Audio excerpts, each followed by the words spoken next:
Hey there, everyone. That Sexy Nerd is back again. And we're watching more Nostalgia Critic. And he's doing Coraline. I haven't seen this movie in a really long time, but I love it. I do love it. Actually, I did watch it recently. It's still really good, by the way. Like, I saw somebody react to it the other day. Maybe about a year ago. And it's still really good, you know? It's still really creepy. It's still really Tim Burton-y. Without being directed by Tim Burton, I'm sure, and yeah, it's a very good Tim Burton-y movie. It looks like Nightmare Before Christmas animated it, or something like that, or that one scene in James and the Giant's Peach, because I don't know, Jack Skellington transcends companies, I guess, but yeah, this movie has always been great. I know he loves this movie. He's like, it's an artistic marvel. It's one of those movies, and I'm surprised that it took him this long to do this. I wonder where the hell is his Stephen King review. But I guess we'll figure that out. Maybe he'll finally get in this house too. So let's just get into the episode. And remember, please smash that like button if you want to see more sexy yet nerdy content, and subscribe if you think I deserve it. And let's do this thing, y'all.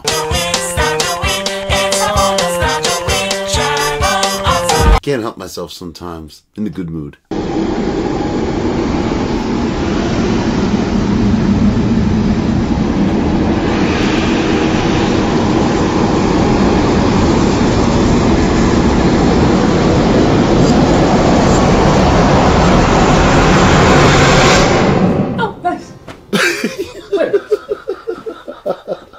Stop being so serious. Seem a little different. What do you think of the place? It's the Button Eyes, isn't it? Yes, it's the Button Eyes. We're Yeah, your other Uncle Wise and Aunt Despair, and this is your other studio. What about the other studio? Oh, we gave up on that months ago. Yeah, I don't know if you're aware want of this, that but one it takes some one money day. to fix those. So we made a deal with the devil. Sup. Why does everybody have Button Eyes then? Well, it's a long, complicated story with many it layers to it. Just looks cool. It just looks cool. It just but looks cool. everyone is here, like other Zack Snyder. You know what else looks cool? That looks cool. It's really cool. I swear it's cool. This place is great! Here, my cut of Justice League isn't the only good DC movie I got! Other Chester and Doe. Oh, Mr. Critic! In this world, we're incredibly successful business owners! Yes, we only dress just this way like because bums. we're eccentric! Other chart guys. Sure. The chart says we should think for ourselves. I think we should follow the charts. Agreed. Also, this place is great. Other Jim. I ain't doing that pop in a frame shit. The eyes are enough. Even other Metadog is here. I'm too meta for the buttons. Oh, so you're a pain here too. Actually, I Really? looked at the script, and I think the analogy you have planned is pretty great. Oh, well, thank you. Though, I don't think I'm a popular enough character for a callback. Thanks, we're good. How many views did Grumpy Cat Christmas get again? You can go now. Sure, I'll just duck down, pretend I vanished. Okay, actually, things do seem a bit better here. Yes, this is the perfect place to host Nostalgia-ween. As well as the perfect spot to review Coraline. What's Coraline?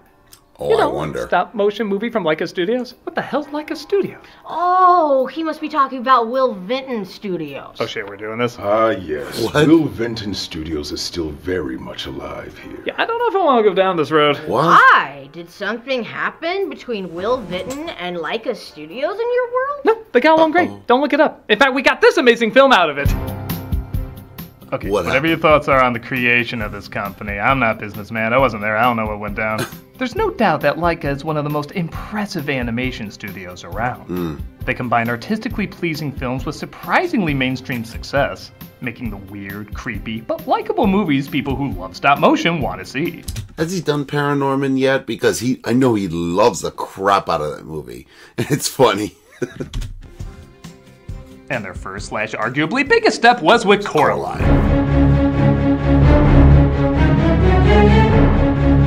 Released in 2009 and directed by an already iconic director when it comes to Halloween, Henry Selick, Coraline was based on the Neil Gaiman novella and is So I was right. It wasn't Tim Burton, but it's the director of the movie.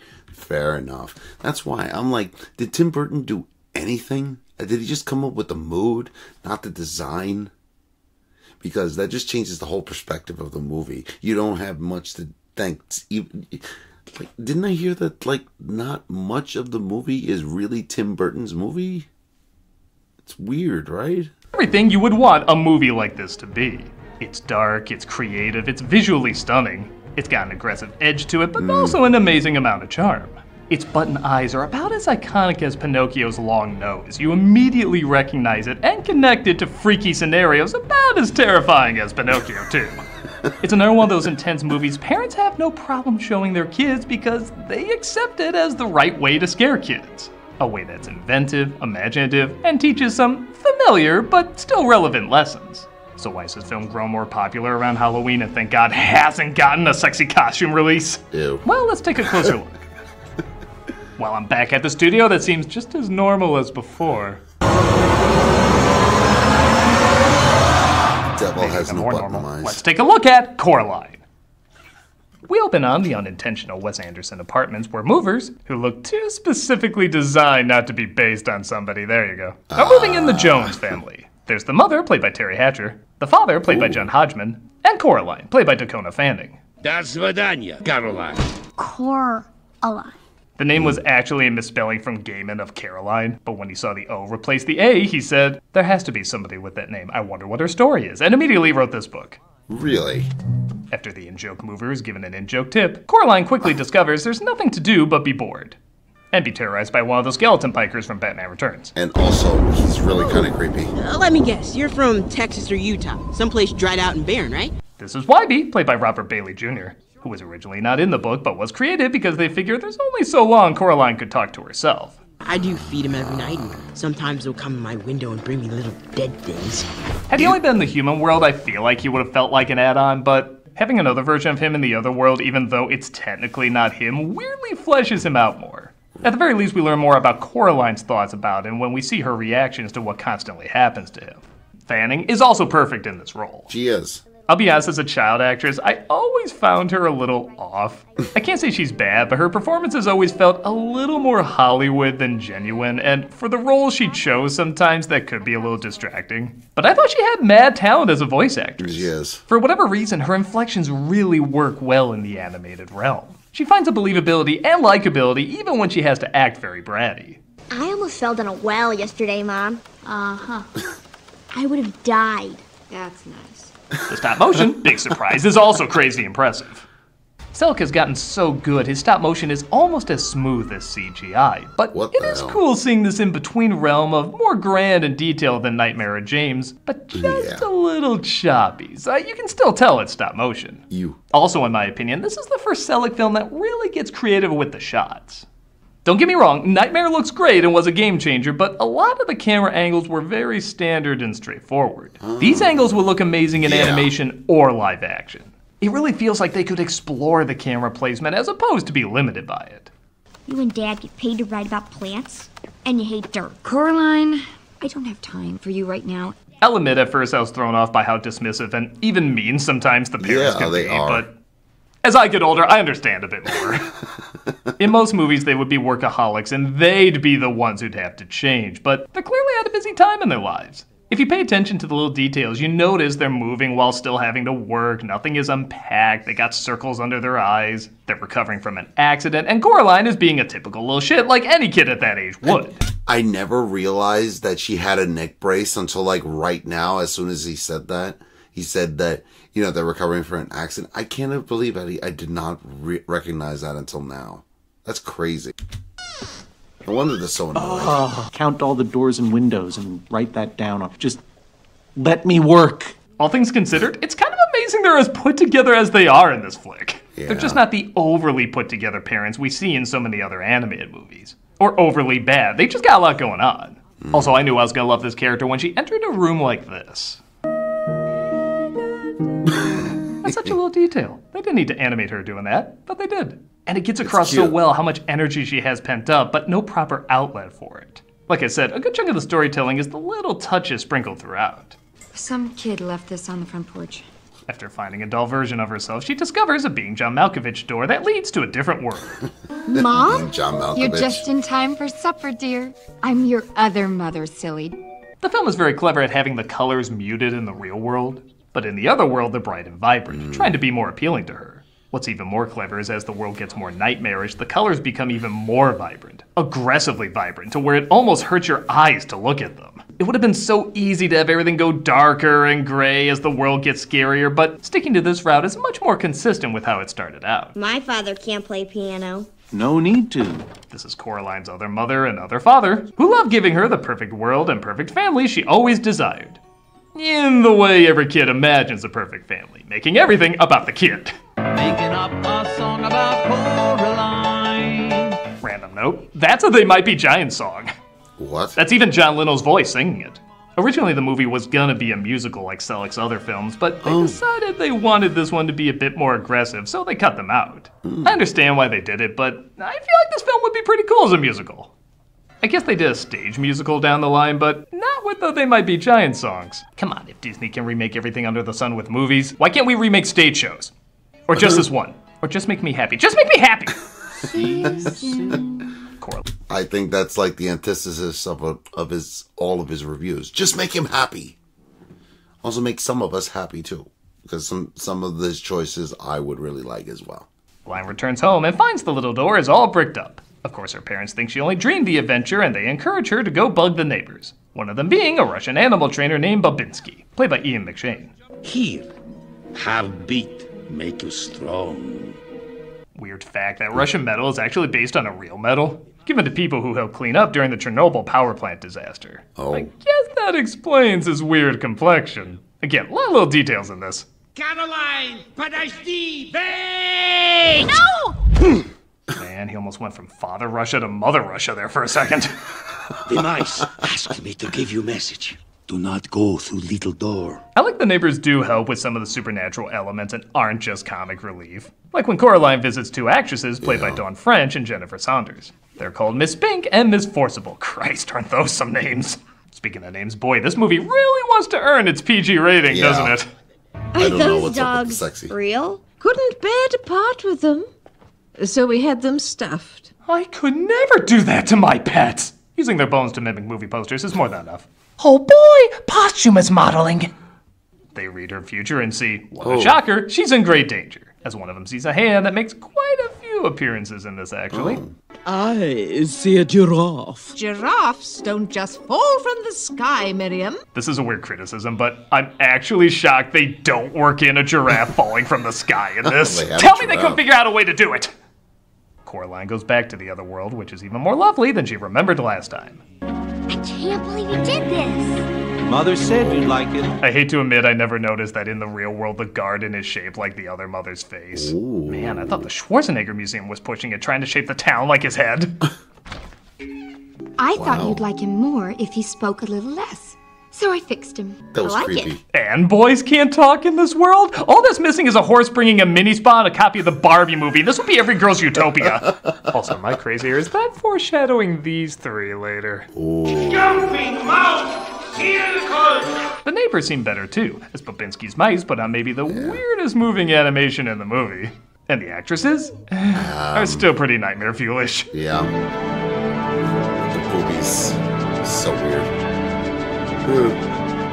So I'm not gonna lie, I don't like how these dogs look in real life. So the idea of an entire audience of them looking at me smiling is kind of like the Eyes Wide Shut ball all looking at me. It's 11 herbs and spices I'm uncomfortable. A big bottom sea which And so is that. This is all those things I said one sentence ago. So is that. to present an alluring display. I should point out this is one of the first stop motion films to be shot in 3D. And while a lot of it did look amazing in the theater, this was like a big screen version of that old lady from The Shining. But all you saw was a close-up of her flabbergasters. 'Twasn't pleasant.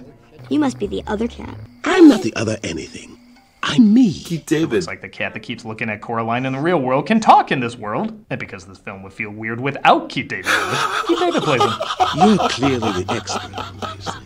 I'm just a big fat wuss-puss. No, that's what we saw a second ago. He tells her this place is dangerous and that it's literally too good to be true. You probably think this world is a dream come true, but you're wrong. Don't believe. I forgot Keith David voiced the fucking cat, man. And yet, it's weirdly perfect. Don't believe false promises. Jordan Peele's been promising me this for years, and I never got a green light. A cameo in Nope isn't enough, Peele! Back in the real world, Coraline has to go shopping for a school uniform. When she finds a pair of colorful gloves, she shows them off to her mother, who instantly tells her to put them back. My other mother would get them. Maybe she should buy all your clothes. Actually, on that note, I have to keep reminding myself these two are voiced by the same actress. Yeah, they seemed really different, didn't they? Because it seems like Teri Hatcher kind of does something. I have to give Teri Hatcher like a lot of credit. She's very good at voice acting herself, and I think this is like the only movie that she's ever voice acted in. But she's a good actress. I know it sounds obvious as Hatcher doesn't change her voice at all, but the personalities are so different and go through so many radically different changes that I have no problem separating them as different people. Yeah. Look, Coraline, if things go well today, I promise I'll make it up. You know I love you. So, right? Where are they? With that said, it's time to have the button talk. Oh no. No way! You're not sewing buttons in my eyes! Oh, come on. You haven't even heard our plans for sewing other parts of the body. Uncle Kellogg would be so proud. We get, in my opinion, two of the creepiest parts of the movie. It is. One is when a picture of her friends ask where her button eyes are. Hey! Where's your buttons, Loper? You want to stay, don't you? They try to sound so normal and so matter-of-fact about it. It's weirdly chilling. The other is when Coraline's father starts falling apart and accidentally tells her the truth. Her strength is our strength. Those might be the scariest white gloves I've ever seen since the Cat in the Hat movie. Coraline discovers the illusion only goes so far as the world literally goes in a circle the more she tries to walk away from it. A good visual showing no matter how much she tries to dodge her problems, she'll always end up back to them. Why does she want me? She wants something to love, I think. Something that isn't her. That's such a simple but also disturbing motivation. It is, right? Most villains want power or recognition or acceptance, but the idea of a villain wanting to care for someone to the point of forcing that care is so unsettling. It's like keeping somebody sick so you can feel needed. Stop! It's one of the circus mice! On a funny note, when I saw this movie in the theater, I literally heard a kid go, I love mean-spirited kids' films. The other mother finally reveals her true form, which, if you've been watching closely, she sorta was already, and locks Coraline away until she learns to love her. In the room, she's introduced to the other children she's manipulated into handing over their eyes. So she lured us away with treasures and treats, yet we still wanted more. These ghost effects are so good. It's such a simple trick, but it gets really trippy results. And you really feel sorry for these literal poor souls. She locked us here and ate up our lives. It's like if Lock, Stock, and Barrel were done by an A24 movie. That's exactly what I was thinking of. They were always reminding me of Lock, Stock, and Barrel. But other YB saves her and shows her the way out. When she gets back home, though, her parents are suddenly gone. What the fuck? Oh, Mom's groceries! Somebody went to Whole Foods. She tries to tell the real YB what's going on, who of course doesn't believe her, but something about his reaction seems funnier than other movies that have similar moments like this. You don't believe me? You can ask the cat. Ow! You're not listening to me! That's 'cause you're crazy. Saying the insult, getting ready to run away seems so specifically kiddish. The actresses believe her, though, and give her a viewfinder that seems nonsensical in the real world, but will eventually help her out in the other world. We get both a really sad, but also really funny scene where Coraline makes imitation parents so she doesn't feel alone. Good night, Mom. Good night, Dad. Yet somehow you still ignore me less than my real parents. Ugh. She figures out they're in the other world, though, so she finally decides to toughen up and save them.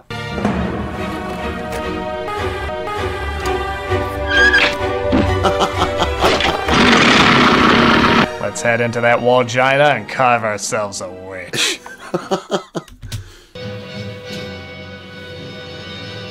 Groovy. But second quest link, as the other mother loves playing games and Coraline says if she can find her parents and the eyes of the ghost children, they can go free. If not, she'll hand herself over. In each of 3 wonders I've made just for you, a ghost's eye is lost in plain sight. This is one of the few parts of the movie that does drag a touch. The scenes are well done, but because there's 4 locations to find the eyes and parents in, it kind of feels like there's 4 climaxes. Which we know these 2 wouldn't mind. We're already getting ready for the story to start wrapping up, and this feels a little drawn out. With that said, it does go quickly. It takes about 10 minutes to get to the final confrontation. We get a messed up character death with other YB literally being skinned. And it's fun going back and forth, seeing how everything she enjoyed before is transformed. Though I don't care if you turn those dogs into demon bats, it's still not as scary as an audience of them just smiling at you. Be clever, miss. Even if you win, she'll never let you go. Once she finds all the eyes and her parents, she realizes the other mother won't let her go. Most scenes like this require the main character to utilize some abstract thinking or a clever callback, but instead, she just randomly throws the cat at her. I love that something that basically takes no thought ultimately saves the day. Right. She's not out of the woods yet, though, as the world transforms into a giant web. Once again, the animation is so smooth here, it's hard to believe it's stop motion. Right. Also, this hallway edging closer and closer is pretty damn freaky. Shut that door! The parents have returned home, but have no memory of being abducted or having Little Caesar breadstick seasoning on their heads. But the mother buys her the gloves from the store. I guess that's a decent reward for saving your folks from a demon monster. It's a fine, fine thing you did for us, miss. The ghosts appear to her in a dream, though, saying even though their spirits are free, the danger isn't over. You're in terrible danger, girl. What? It's the key, miss. Oh, right. There's only one, and the Beldam will find it. Don't you understand, Rachel? She never sleeps. Yep, fake out ending. She has to get rid of the key, and again, while this is pretty short, it's also pretty pointless. I've seen this movie maybe a dozen times, and I always forget this ending is in here. Is there even that big a threat? I mean, what? Is the hand actually gonna drag her all the way from outside to the door? Nothing would get in the way during that walk. The only thing it does is give YB something to do, which for a character that surprisingly wasn't feeling like an add-on, suddenly feels like an add-on here. I'm really sorry I didn't believe you about all this evil stuff. I guess it's good they bond over something, as the last time we saw them they were at their wits' end. But they also patch things up later when it's revealed that one of the ghost kids was actually his grandma's missing sister. So I don't know, I feel like that would have been enough. But whatever, scary movie tropes, I guess. And nobody goes against the tropes. Oh, look, April. Pink ladies. I like as things start to calm down, more color slips its way into the real world, with everybody coming together to work in the garden. Again, it's not perfect, but you feel the effort. Yeah. You were right, Coraline. I really hate dirt. But the tulips look nice. That's the closest to functional family you'll get in this movie, which is honestly closer than other families. And that was Coraline. I absolutely loved it back then, and I absolutely love it now. Yeah, the stop motion is still a marvel all these years later. The characters still feel genuine and real. And while it has clear callbacks to other dark and surreal kid stories, it still has enough originality to be its own thing. I really like we're getting more and more kids films that are legit trying to be more disturbing and intense. I like that. And several of them are coming from Leica Studios. I think Leica is becoming to Halloween in stop motion what Rankin Bass has become to Christmas in stop motion. I've always felt kids can handle more, but with more effort than we give them credit for, and if something looks too scary, they can usually pick up on it and know when to stop. Looking at the promotional material for this film, though, isn't this the movie you thought you would get as a kid? Something you could follow and understand, but would also be pretty dark and creepy. No, I thought I was just gonna get some lame kids movie. I never even wanted to watch this movie. But then, I think it was just accidentally on TV at one point, and I just said, alright, give it a watch, and then it was scary as hell with Teri Hatcher Spider just coming out of nowhere going, yeah! Coraline doesn't lie or water down what it is, and I think that's why both kids and adults love it so much. It gives you all that imaginative wonder, but doesn't skimp out on the harsh moments or smart writing. It's a perfect Halloween movie to give your kids nightmares, but they'll be the best nightmares they ever had. Where's my Stephen King movie now? And you know what? This movie taught me a lesson too. I shouldn't have to go to another realm to get another studio. I'm going back to the real world to wait for the real studio to be done there. Well, have I got good news for you, then? You're already there! No shit. Yep, this is all the same place. We just convinced everyone you know to trick you. We were bored. And you helped out with all this? I haven't been in an episode in a while. Have you also realized he was the only one not wearing buttons? I kind of figured. Gotcha, Critic. Gotcha. Or Rob. I know it's you, Rob, writing these episodes. You know what? Fine. At least you fixed the studio. Oh, now what? What the hell is that? I don't know. Somehow it popped up when we fixed the place. Can't you do anything about it? Me? I don't even know what it is. Fine, we'll just put up with it for the time being. Well, at least we'll be filming the rest of Nostalgia Ween back at the studio. God, I miss my home. I'm just a big fat wuss-puss. That was funnier than I honestly thought it was going to be. It was a lot funnier than I thought. Yeah, this was a good episode. I want to watch that movie. I'm still trying to figure out which movies I should watch for Halloween this year, because I got to do a couple for you guys. Hopefully you guys watch them, because I already did Halloween 3 last year, as well as that episode from, what is it, Werewolf by Night. Oh, that was fun too. But yeah, that's how this movie was. Like, I always had a weird history with this movie. You know, I just came out of nowhere and just ended up watching it late. And it was on TV. I never got it on DVD. I never saw it on movies. I was just like, maybe I'll go watch it. I had no interest in watching it because I was too old. But it's a pretty damn good movie when I finally got to watching it. And I was so happy I did. I was like, at first I saw it, I was like, Goliath? Is it cat? But yeah, what did you guys think of this movie? Let me know in the comments below. And remember, please smash that like button if you want to see more sexy and nerdy content, and subscribe if you think I deserve it. And I'll see you on the next episode.